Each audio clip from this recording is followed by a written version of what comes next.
വീണ്ടും പോലീസിന്റെ കായിക ചുമതലയിൽ നിന്ന് ADGP MR അജിത് കുമാറിനെ മാറ്റി. പകരം കായിക ചുമതല S ശ്രീജിത്തിന് നൽകി. പോലീസിൽ ബോഡി ബിൽഡിംഗ് താരങ്ങളെ നിയമിക്കുന്നത് വിവാദമായതിന് പിന്നാലെയാണ് അജിത് കുമാറിനെ മാറ്റിയത്. സാജിദ് അജ്മൽ തിരുവനന്തപുരത്ത് നിന്ന് വിവരങ്ങളുമായും. സാജിദ്, എന്താണ് ഇതിന് പിന്നിൽ? നിഷാദ്, ADGP MR അജിത് കുമാറാണ് പോലീസിന്റെ സെൻട്രൽ സ്പോർട്സ് ഓഫീസർ ചുമതലയിൽ ഇരുന്നിരുന്നത്. ഈ സെൻട്രൽ സ്പോർട്സ് ഓഫീസറാണ് ഈ സ്പോർട്സ് കോട്ട വഴിയുള്ള നിയമനങ്ങളുടെ ഫയൽ നീക്കം നടത്തേണ്ടത്.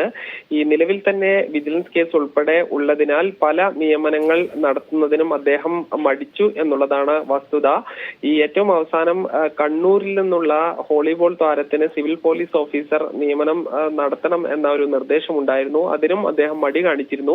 തുടർന്നാണ് DGPയോട് തന്നെ ഈ സ്ഥാനത്ത് നിന്ന് മാറ്റണം എന്ന ഒരു ആവശ്യം അദ്ദേഹം രേഖാമൂലം തന്നെ നൽകിയത്. ഇതേ തുടർന്നാണ് ഇപ്പോൾ അദ്ദേഹത്തിനെ തലസ്ഥാനത്ത് നിന്ന് മാറ്റി പകരം ADGP ചുമതലയിലിരിക്കുന്ന S ശ്രീജിത്തിനെ പകരം ഈ സെൻട്രൽ സ്പോർട്സ് ഓഫീസർ ആക്കിയത്.